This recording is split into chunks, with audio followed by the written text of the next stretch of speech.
یا وجیہا اعوذ باللہ من الشیطان الرجیم بسم اللہ الرحمن الرحیم۔ پروگرام بہار سلطانیہ رمضان ٹرانسمیشن میں آپ کی خدمت میں آپ کا میزبان حافظ محمد اشتیاق سلطانی حاضر ہے۔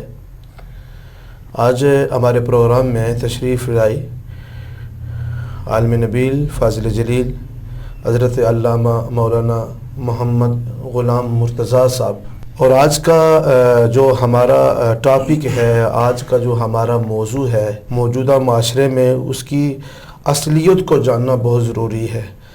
یعنی زکوٰۃ کا ہمارا موضوع ہے، اور اسی کے ساتھ ہے کہ انسانی خدمات جو زکوٰۃ کی صورت میں انسانی خدمات کی جاتی ہیں وہ کس انداز سے ہونی چاہیے۔ سب سے پہلے میں اپنے مہمان حضرت علامہ مولانا محمد غلام مرتضیٰ صاحب کو اپنے پروگرام بہار سلطانیہ میں دل کی اتھاہ گہرائیوں سے خوش آمدید کہتا ہوں۔ علامہ غلام مرتضیٰ صاحب، جو ہمارا جو موضوع ہے زکوٰۃ کے حوالہ سے، لوگ انسانی خدمات تو کرتے ہیں، ظاہر مختلف تنظیمات ہیں وہ بھی خدمات کرتی ہیں، تو زکوٰۃ کی صورت میں لوگ مدد کرتے ہیں لوگوں کی، لیکن اس کا صحیح اسلامی فلسفہ کیا ہے؟ بہت شکریہ۔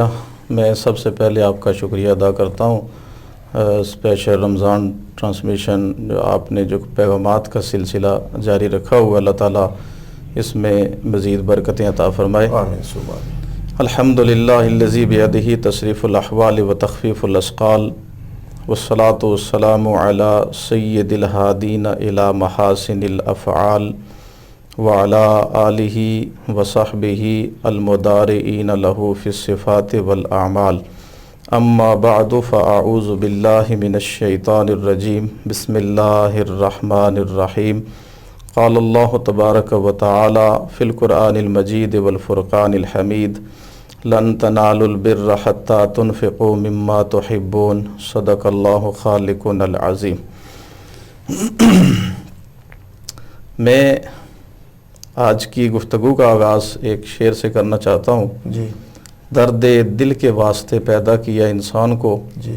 وگرنہ طاعت کے لیے کچھ کم نہ تھے کر و بیاں۔ اللہ اللہ اللہ۔ اللہ رب العزت نے انسان کو دوسرے انسان کے دکھ اور درد کا مداوع کرنے کے لیے پیدا کیا ہے۔ جی۔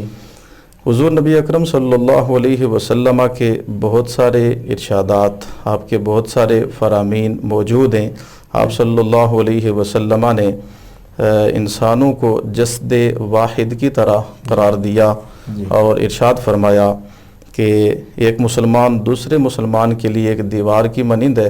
جیسے دیوار کا بعض حصے کو مضبوط کرتا ہے، اسی طرح ایک مسلمان دوسرے مسلمان کی فلاح کے لیے کوشاں رہتا ہے اور اس کو مضبوط بنانے کی کوشش کرتا ہے۔ قرآن مجید سے جو آیہ کریمہ میں نے آپ کے سامنے تلاوت کی ہے، اس میں اللہ رب العزت نے ارشاد فرمایا کہ ہرگز تم نیکی کو نہیں پا سکو گے۔ یہاں فعل مضارع پر لفظ لن کے ذریعہ سے نفی کی تاکید کی گئی ہے۔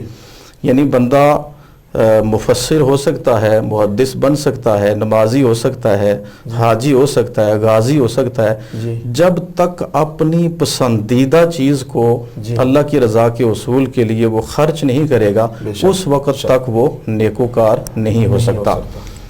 اس کو ہم حضور نبی اکرم صلی اللہ علیہ وسلم کے ایک فرمان مبارک سے سمجھنے کی کوشش کریں گے۔ صاحب مشکات نے کتاب العلم کے اندر ایک حدیث پاک کو بڑی تفصیل کے ساتھ بیان فرمایا ہے۔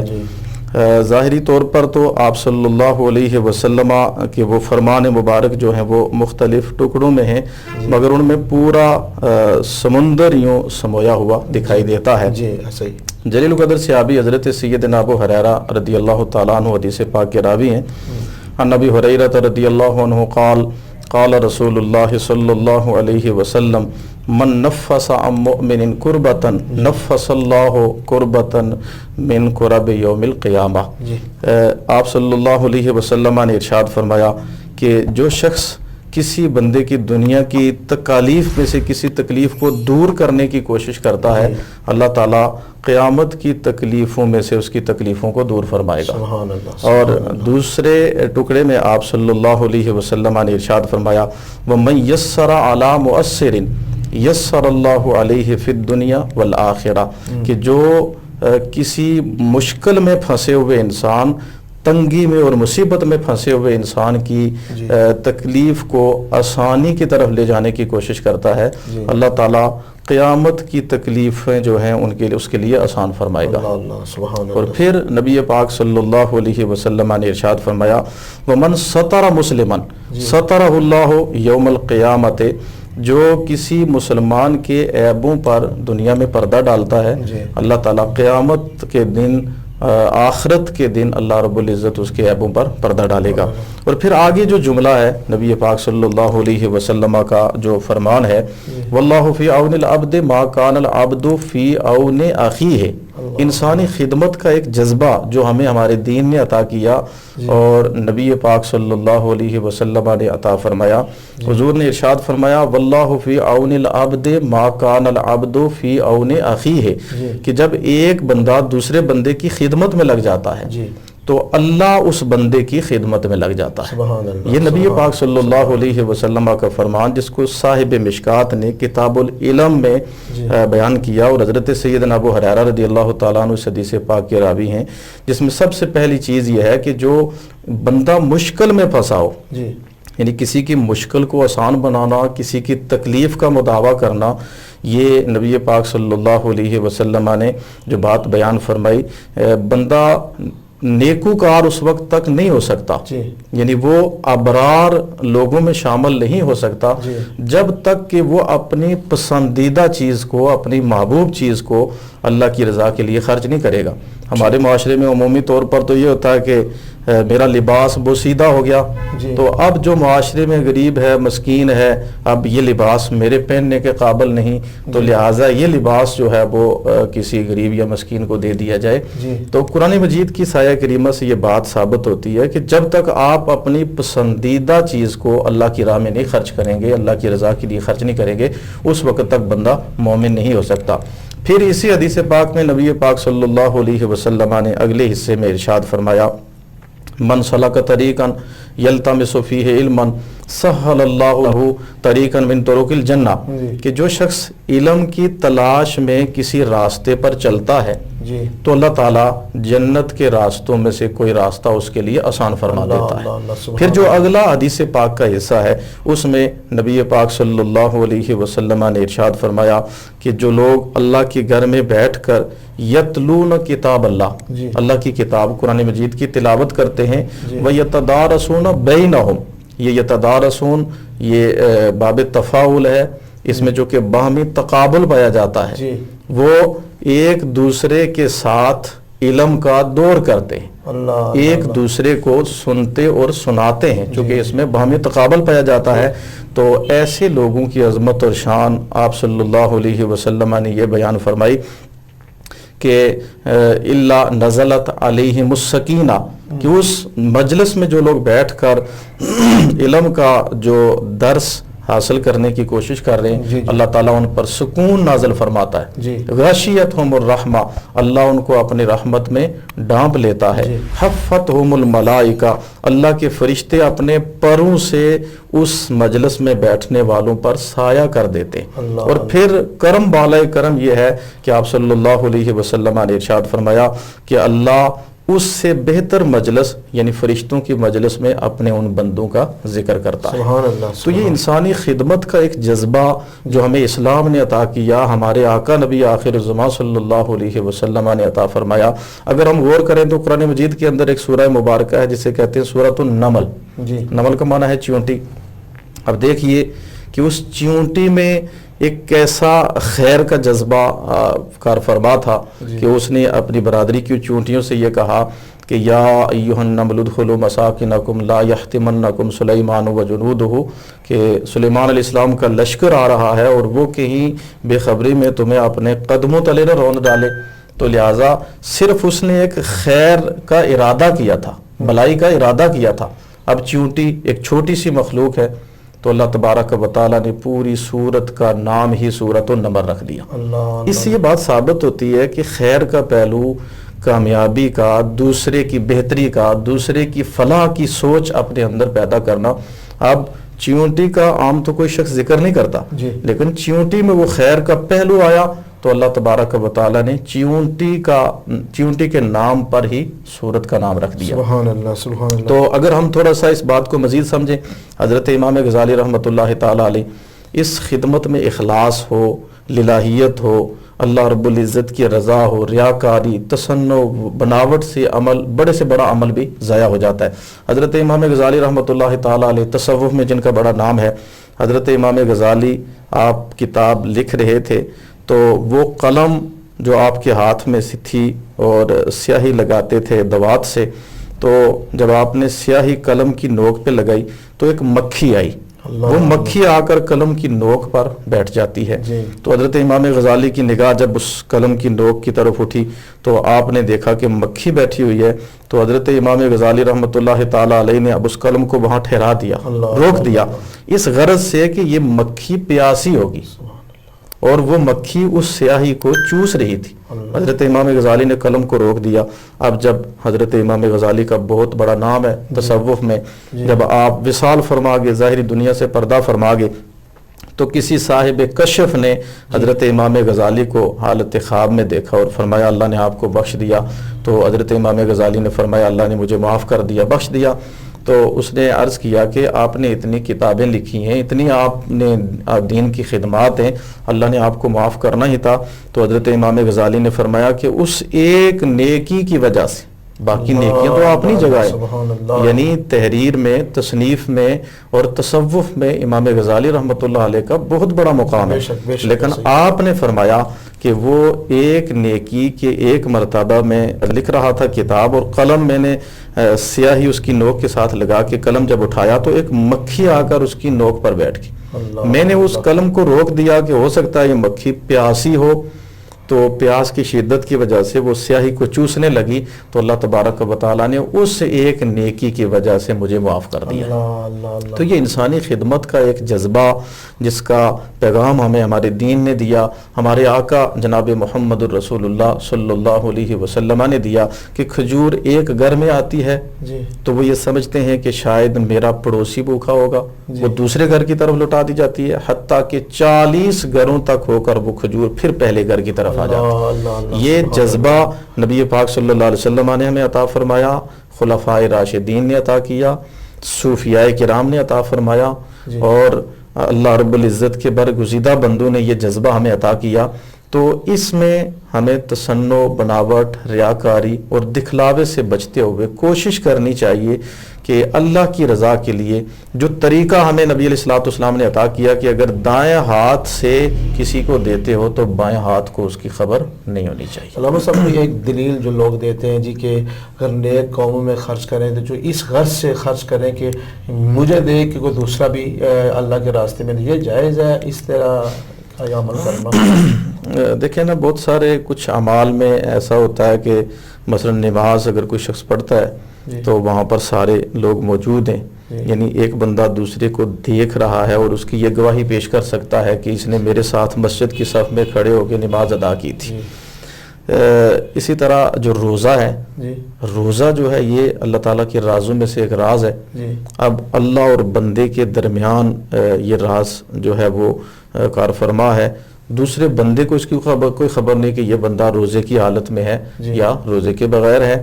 تو بہتر طریقہ تو یہ ہے کہ ایک ہاتھ سے اگر آپ دے رہے ہیں تو دوسرے ہاتھ کو اس کی خبر نہیں ہونی چاہیے، مگر جب معاشرے میں افراتفری ہو اور دولت کے سلسلہ میں بخل سے کام لیا جا رہا ہو، اور یا پھر اکثر لوگوں میں ریاکاری اور تصنع اور بناوٹ کا سلسلہ کار فرما ہو، تو ایسے حالات میں بہترین طریقہ یہی ہے کہ آپ اس عمل کو صیغہ راز میں رکھ کے کریں، اس لیے کہ اگر ظاہری طور پر آپ کسی مانگنے والے کو، کسی سوال کرنے والے کو دیتے ہیں تو اس سے اس کی عزت نفس بھی مجروح ہوتی ہے۔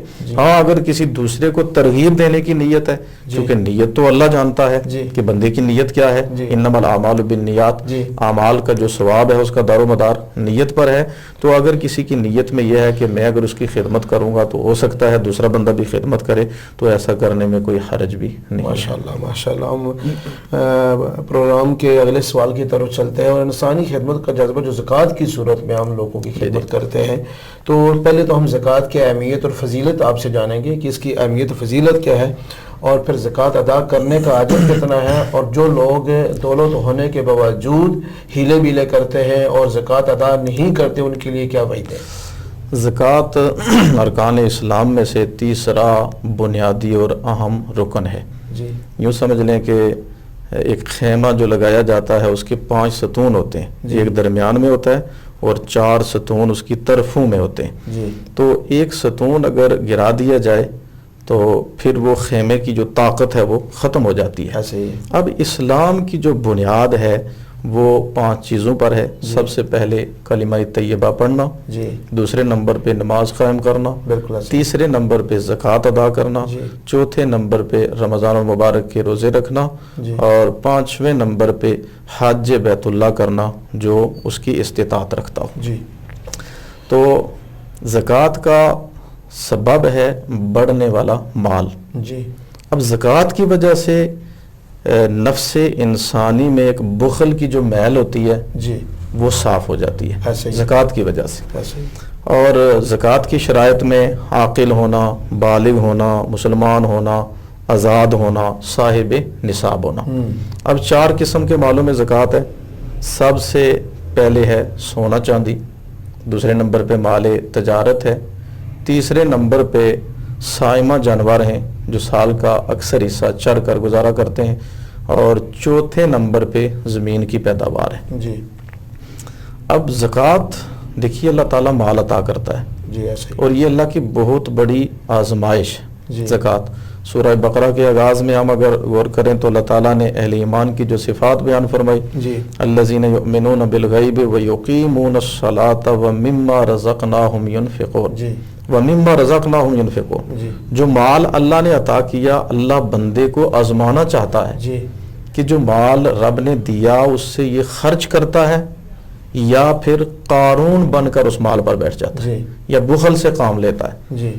اور اسی طرح قرآن مجید میں اگر ہم تدبر کریں، تفکر کریں، تو اللہ رب العزت نے کم و بیش 82 مرتبہ اقامت صلاۃ کے ساتھ ادائیگی زکوٰۃ کا حکم ارشاد فرمایا۔ سبحان اللہ۔ 18ویں پارے کی آغاز کی جو آیت ہے اس میں بھی اللہ رب العزت نے مومن کی فلاح کے جو کام بیان فرمائے کہ مومن کس طرح کامیابی کی طرف جا سکتا ہے، اس میں ادائیگی زکوٰۃ کا اللہ رب العزت نے حکم ارشاد فرمایا۔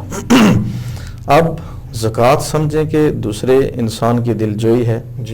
اگر ہم زکوٰۃ بر وقت ادا کریں تو جو آج ہم اپنے معاشرے میں دیکھتے ہیں کہ ایک سائلین کی لمبی قطار ہے، آپ مساجد اور مدارس کے باہر دیکھیں، نماز کے اوقات کے فوراً بعد دیکھیں، باجماعت نماز ادا کرنے کے بعد تو لوگوں کی ایک قطار ہوتی ہے۔ اگر ہم زکوٰۃ کا صحیح طرح سے استعمال کریں اور جو صاحب نصاب شخص ہے وہ زکوٰۃ ادا کر دے، یعنی مال اللہ نے دیا اور سارے مال کا مطالبہ نہیں کیا، 40واں حصہ اللہ نے مانگا ہے، یعنی 100 میں سے 2.5%، یہ اللہ کا مطالبہ ہے۔ آپ کے پاس سونا چاندی ہے یا پھر کچھ نقدی آپ کے پاس موجود ہے، یا سونا کم ہے کچھ نقدی موجود ہے، تو آپ اس سب کو ملا کر اگر چاندی کی قیمت تک وہ مال پہنچ جاتا ہے تو تب بھی آپ پر زکوٰۃ جو ہے وہ واجب ہوگی، اور زکوٰۃ کو فرض سمجھ کر ادا کیا جائے۔ اللہ کا حکم ہے تاکہ دوسرے انسانوں کی حوصلہ افزائی ہو، وہ بھی ان کی ضروریات کا خیال رکھا جا سکے۔ سب سے پہلے دیکھیں نا، زکوٰۃ کے علاوہ بھی بندے کے مال میں حق ہے۔ حضور نبی اکرم صلی اللہ علیہ وسلم نے زکوٰۃ کے لیے استثراء کا لفظ استعمال کر کے فرمایا کہ تیرے بقیہ مال میں بھی حق ہے۔ اور سورہ بقرہ کی یہ آیہ کریمہ وآت المال علی حبہ ذوی القربى والیتامى والمساکین، آپ صلی اللہ علیہ وسلم نے یہ آیت بھی تلاوت فرمائی۔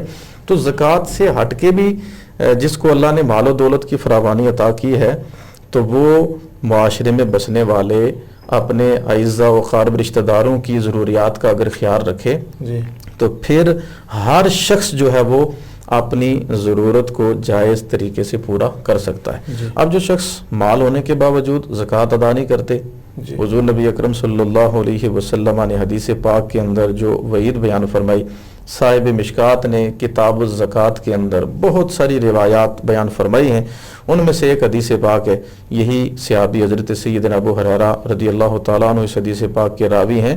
قال قال رسول اللہ صلی اللہ علیہ وسلم من عطاہ اللہ مالا، جی حضور نے ارشاد فرمایا کہ وہ شخص جس کو اللہ نے مال عطا کیا، جی فلم یؤدی زکاتہ، جی اب وہ اپنے مال کی زکوٰۃ ادا نہیں کرتا، جی مسل لہ مالہ یوم القیامت شجاعا اقرا، جی اب اس کا مال قیامت کے دن اس کی آنکھوں کے سامنے ایک گنجے سانپ کی طرح ہوگا، اللہ اللہ لہو زبیبتان، جس کے دو گیسو ہوں گے، ٹھیک اس سانپ کے دو گیسو ہوں گے۔ اب مفتی احمد یار خان نعیمی رحمۃ اللہ تعالی علیہ نے شرح مشکات مرآت المناجی میں جی اس کی جو وضاحت بیان فرمائی، آپ فرماتے ہیں کہ پتلے لمبے سانپ کی جب عمر میں اضافہ ہوتا ہے تو اس کے دو جبڑوں کے دائیں بائیں دو بال نکلتے ہیں، اچھا فرمایا لہو زبیبتان، اس کے دو گیسو ہوں گے، اور جب اس کی عمر اور زیادہ بڑھ جاتی ہے جی تو پھر خشکی اور گرمی کی وجہ سے اس کے وہ بال جڑ جاتے ہیں۔ اللہ اس سانپ کو اردو میں گنجا سانپ اور عربی میں شجاعن اقرا، کھڑکھڑانے والا سانپ کہا جاتا ہے۔ اللہ تو نبی رحمت صلی اللہ علیہ وسلم نے ارشاد فرمایا یطوقہ یوم القیامہ، وہ مال جس کو اس نے جمع کر کے رکھا، خزانہ بنا کے رکھا، جس مال کی اس نے زکوٰۃ نہیں ادا کی، وہ مال قیامت کے دن اس کے گلے کا توق بنایا جائے گا۔ اللہ اللہ ثم یؤخذ بلحظمتیہ، پھر وہ سانپ شجاع اقرا یعنی کھڑکھڑانے والا سانپ، اور جس کو گنجا سانپ اردو میں کہا جاتا ہے، اس شخص کے دو جبڑوں کو ڈھنسے گا۔ اللہ ثم یقول، پھر وہ کہے گا انا مالو کا انا کنزو کا، میں تیرا وہ مال ہوں، میں تیرا وہ خزانہ ہوں جس کو تو نے جمع کر کے رکھا ہوا تھا۔ ثم تلا، پھر نبی پاک صلی اللہ علیہ وسلم نے قرآن مجید کی آیہ کریمہ تلاوت فرمائی، ولا یحسبن الذین، آپ صلی اللہ علیہ وسلم نے ارشاد فرمایا وہ لوگ یہ گمان نہ کریں جنہیں اللہ نے مال عطا کیا اس مال کو وہ جمع کر کے رکھیں۔ اللہ مال عطا کرتا ہے تو پھر اللہ قرآن مجید میں دوسرے مقام پہ ارشاد فرماتا ہے من ذا الذی یقرض اللہ قرضا حسنا، جی یعنی قرض حسنا، بندہ زکوٰۃ بندے کو دے رہا ہے، جی لیکن اللہ یہ ارشاد فرما رہا ہے کہ کون ہے جو اللہ کو قرض حسنا دے، اللہ اور پھر اللہ قیامت کے دن دوگنا کر کے اس بندے کو عطا فرمائے گا۔ تو ہمارے معاشرے میں اگر زکوٰۃ کی صحیح طرح سے ادائیگی ہو، جی جو شخص صاحب نصاب ہے وہ صرف، کچھ لوگ تو زکوٰۃ ادا کرتے ہیں، کچھ زکوٰۃ ادا ہی نہیں کرتے، بخل سے کام لیتے ہیں، جی اور اگر اس سے ہٹ کے بھی اگر ہم غور و فکر کریں تو جو شخص صاحب ثروت ہے وہ دوسروں کی ضرورت کا خیال رکھے، دوسروں کی ضرورت کو اپنی ضرورت پر ترجیح دے، اور یہ کوشش کرے جو میں اپنے لیے پسند کرتا ہوں وہ دوسرے کے لیے بھی پسند کروں، تو پھر معاشرے میں کوئی کمزور، کوئی اپاہج، کوئی ضعیف اور کوئی مسکین جو ہے وہ بڑی مشکل سے اپنی زندگی کے لمحات بسر نہ کرے۔ اسلام نے اپنے ماننے والوں کی ضرورت کا خیال رکھا ہے۔ اسلام یہ نہیں چاہتا کہ صرف سرمایہ دارانہ نظام ہو، جی یعنی دولت جو ہے وہ سکڑ کر چند افراد کے ہاتھوں تک چلی جائے، جی یا پھر سرمایہ دارانہ نظام ہی قائم رہے جی جس میں امیر جو ہے وہ امیر تر ہوتا رہے اور غریب جو ہے وہ غریب تر ہوتا رہے، جیسے آج ہمارے معاشرے کی خستہ حالی ہے۔ تو لہٰذا جو شخص صاحب نصاب ہے، 52.5 تولہ چاندی، 7.5 تولہ سونا، یا پھر مال تجارت ہے، یا پھر اس کے پاس سائمہ جانور ہیں یعنی سال کا اکثر حصہ چر کر گزارا کرنے والے، یا پھر زمین کی پیداوار ہے۔ جی ہمارے سامعین کو غور کرنا چاہیے کہ ہمارے معاشرے میں عشر کا تو رواج ہی نہیں ہے، جی یعنی زمین دو طرح کی ہے، ایک وہ زمین ہے جس کو آپ قیمتاً پانی سے سیراب کرتے ہیں. جی ایسا ہی ہے. یعنی پانی خرید کر اس میں سے اس کا جو ہے وہ 20واں حصہ ہے, جی یعنی 100 میں سے 5%. جی اور دوسری وہ زمین ہے جس کو بارشی پانی سے سیراب کیا جاتا ہے, جی. اس کا 10واں حصہ ہے, اس کو کہا جاتا ہے عشر. جی تو عشر کا تو آج ہمارے معاشرے میں رواج ہی نہیں ہے. رواج ہی نہیں ہے. ایسے ہی. شاید اس کی وجہ یہی ہے کہ بارشیں نہیں ہوئی اور فصلیں جس طرح ہوا کرتی تھی اس طرح کی فصلیں نہیں ہیں. جی شاید ہم زمین کی جو زکوٰۃ ہے وہ ادا کرنے کی کوشش نہیں کرتے.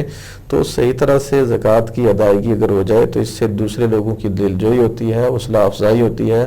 کوئی اپاہج, کمزور, یتیم, بیوہ اور ناتواں شخص جو ہے وہ تاکہ لوگوں کے سامنے دستے سوال بلند کرتا نہ پھرے, صحیح طرح سے ہمیں زکوٰۃ ادا کرنی چاہیے. علامہ غلام مرتضیٰ صاحب, یہ جو اصل مصارف ہیں زکوٰۃ کے مصارف, وہ کون لوگ ہیں جن کو زکوٰۃ دینی چاہیے؟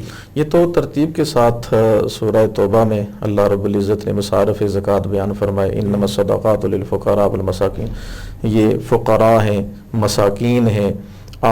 اس کے بعد جو ہے وہ والسائلین, جی یہ ترتیب کے ساتھ مصارف زکوٰۃ جو ہیں وہ سورہ توبہ کے اندر اللہ رب العزت نے بیان فرمائے ہیں. فقیر ہے, مسکین ہے اور سائلین ہیں. ایسے لوگ جو عمومی طور پر زکوٰۃ کے مستحق ہوتے ہیں وہ لوگوں کے سامنے ہاتھ نہیں پھیلاتے, جی ایسا وہ مانگتے ہوئے دکھائی نہیں دیتے. جی وہ شاید اپنے گھروں تک محدود ہوتے ہیں اور کچھ پیشہ ور لوگ دستے سوال بلند کرتے ہوئے مانگتے ہوئے دکھائی دیتے ہیں. تو حقیقت میں وہ لوگ جو مستحقین زکوٰۃ میں آتے ہیں وہ لوگ اس سے محروم رہ جاتے ہیں. اور جو شخص زکوٰۃ ادا نہ کرے, حضرت سیدنا صدیق اکبر رضی اللہ تعالیٰ عنہ آپ نے فرمایا جو شخص مجھے رسی بھی ادا کرتا تھا, یعنی زکوٰۃ کی رسی بھی ادا کرتا تھا, مانعین زکوٰۃ کے خلاف آپ نے جہاد کا اعلان فرمایا کہ اگر وہ زکوٰۃ ادا نہیں کریں گے تو میں ان کے خلاف جہاد کروں گا. ہمارے معاشرے میں یہ رواج چلا آ رہا ہے کہ اکثر اگر کوئی ایسی بیوہ عورت یا ایسا گھر جہاں خود 7.5 تولے 10 تولے سونا پڑا ہوا ہے, زیور پڑا ہوا ہے, تو کیا اس صورت میں ان کو زکوٰۃ لینا جائز ہے؟ اکثر معاشرے کی صورتحال یہ ہے کہ لوگ ہیلا سازیوں سے کام لیتے ہیں جی اور زیادہ بہانے بنا کر جی جو ہے وہ اس طرح کی جو صدقہ و خیرات یا جو اس کا حق رکھتا ہے, جی یوں سمجھ لیں کہ اس کے حق پر یہ ایک ڈھاکہ ہے جی کہ جس کے پاس اتنا سونا موجود ہے وہ تو صاحب نصاب ہے, جی اس پر زکوٰۃ کی ادائیگی فرض ہے, جی لازم ہے. اور اگر وہ زکوٰۃ ادا نہ کرے تو قرآن مجید میں اللہ تعالیٰ نے ارشاد فرمایا والذین یکنزون الذھب والفضة ولا ينفقونها فی سبیل اللہ, وہ لوگ جو سونا اور چاندی کا خزانہ بنا کے رکھتے ہیں ولا ينفقونها فی سبیل اللہ, اس کو اللہ کی راہ میں خرچ نہیں کرتے, فبشرهم بعذاب علیم, اے محبوب صلی اللہ علیہ وسلم آپ انہیں دردناک عذاب کی بشارت دے دیجیے. اور سورہ توبہ میں اللہ تعالیٰ کا ارشاد پاک ہے خذ من اموالہم صدقہ, اے محبوب صلی اللہ علیہ وسلم آپ ان سے صدقہ لے لیجئے, یعنی زکوٰۃ وصول فرمائیے. اور اس کے 2 فائدے بیان کیے گئے, تو تطہرہم و تزکیہم, کہ زکوٰۃ ادا کرنے کی وجہ سے ایک تو بقیہ مال جو ہے وہ پاک ہو جائے گا اور وہ خوب ستھرا ہو جائے گا. یہ 2 فائدے بیان کیے. زکوٰۃ کو زکوٰۃ اس لیے کہتے ہیں, علماء لغت نے زکوٰۃ کے بہت سارے معنی بیان فرمائے. اس کا معنی پاک ہونا بھی ہے, اس کا معنی بڑھنا بھی ہے. ظاہری طور پر تو ایک شخص زکوٰۃ ادا کر رہا ہے, جس طرح آپ نے فرمایا کہ سونا چاندی ان کے پاس موجود ہے تو وہ تو زکوٰۃ لیتے ہیں, زکوٰۃ ادا نہیں کرتے. تو 7.5 تولہ سونے سے کم میں زکوٰۃ نہیں ہے, جب اس سے بڑھ جائے تو پھر اس پر زکوٰۃ فرض ہے. تو ارشاد فرمایا کہ زکوٰۃ کی ادائیگی کی وجہ سے تو تطہرہم و تزکیہم, دونوں مخاطب کے سیغے ہیں. اب ضمیر کا مرجع حضور نبی اکرم صلی اللہ علیہ وسلم کی ذات اقدس ہے کہ محبوب صلی اللہ علیہ وسلم آپ جب ان سے زکوٰۃ وصول فرمائیں گے تو ان کو 2 فائدے پہنچیں گے. ایک تو ان کا مال پاک ہو جائے گا اور دوسرا ان کا مال صاف ستھرا ہو جائے گا. تو ظاہری طور پر تو مال میں کمی واقع ہوتی ہے, جس سے بندہ دیکھتا ہے کہ شاید میرا مال پہلے جس مقدار میں تھا اب اس میں کمی واقع ہو چکی ہے, لیکن حقیقت میں مال میں کمی نہیں ہوتی. جب قیامت کے دن اللہ تعالیٰ دگنا کر کے اس بندے کو لوٹائے گا تو تب جا کر اسے اس بات کی سمجھ آئے گی. تو ایسے لوگ جو صاحب نصاب ہیں، جن کے ہاں سونا موجود ہے، 52.5 تولہ چاندی موجود ہے، کچھ نقدی اپنے پاس رکھتے ہیں، نبی پاک صلی اللہ علیہ وسلم نے دینے والا جو ہاتھ ہے اس کو لینے والے ہاتھ سے بہتر قرار دیا ہے. تو ہمیں اللہ سے یہ دعا بھی کرنی چاہیے کہ اللہ ہمیں دینے والا ہاتھ عطا کرے، نہ کہ لینے والا ہاتھ. ماشاءاللہ ماشاءاللہ، بہت شکریہ جناب. ہمارے پروگرام کا دورانیہ ظاہر ہے آدھا گھنٹہ ہی ہوتا ہے. دل کر رہا تھا کچھ باتیں اور آپ سے سیکھوں اور ناظرین تک پہنچاؤں. بہرحال جو کچھ آپ نے بیان کیا اس پروگرام میں بیان ہوا، اللہ کی بارگاہ میں دعا کرتے ہیں کہ اللہ قبول فرمائے اور اس پر عمل کرنے کی توفیق عطا فرمائے. معزز ناظرین و سامعین، آپ نے آج پروگرام دیکھا اور زکوٰۃ میں جو غلطیاں ہوتی ہیں یا انسانی خدمات جو کی جاتی ہیں، جس طرح علامہ صاحب نے آپ کے سامنے تمام باتیں رکھی ہیں، ان کو غور سے سنیں، دیکھیں اور اس پر عمل کرنے کی کوشش کریں. اللہ ہم سب کو عمل کی توفیق عطا فرمائے. پروگرام بہار سلطانیہ رمضان ٹرانسمیشن میں اجازت دیجیے. وآخر دعوانا ان الحمدللہ رب العالمین. یا وجیہتی